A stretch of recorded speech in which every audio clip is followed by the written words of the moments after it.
1, 2, 1, 2, ready, begin. In the Tower of London, large as life, the ghost of Anne Boleyn walks, they declare. For Anne Boleyn was once King Henry's wife, until he made the headsman bob her hair. Oh yes, he did her wrong long years ago, and she comes up at night to tell him so. With her head tucked underneath her arm, she walks the bloody tower.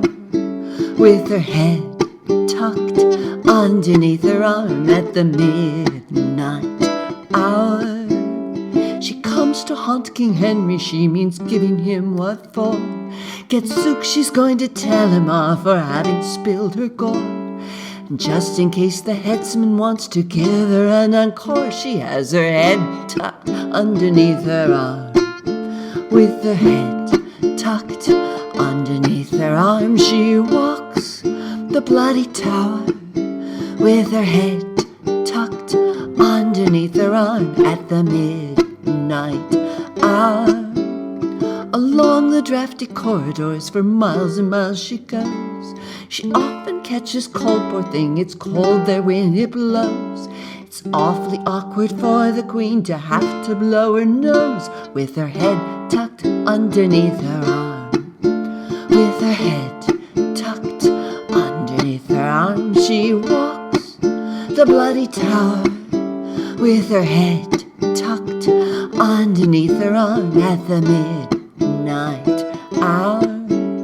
Sometimes gay King Henry gives a spray for all his pals and gals and ghostly crew. The headsman carves a joint and cuts the bread. Then in come Anne Boleyn to squeal the do. She holds her head up with a wild war whoop, and Henry cries, "Don't drop it in the soup." With her head tucked underneath her arm, she walks the bloody tower. With her head tucked underneath her arm at the midnight hour. The sentries think it's football that she carries in. It's when they had a few, they shout, "Is Arsenal going to win?" They think it's Toby Adams instead of poor old Anne Boleyn with her head tucked underneath her arm. One night she caught King Henry, he was in the castle bar. He said, "Are you Jane Seymour, Anne Boleyn, or Catherine Parr?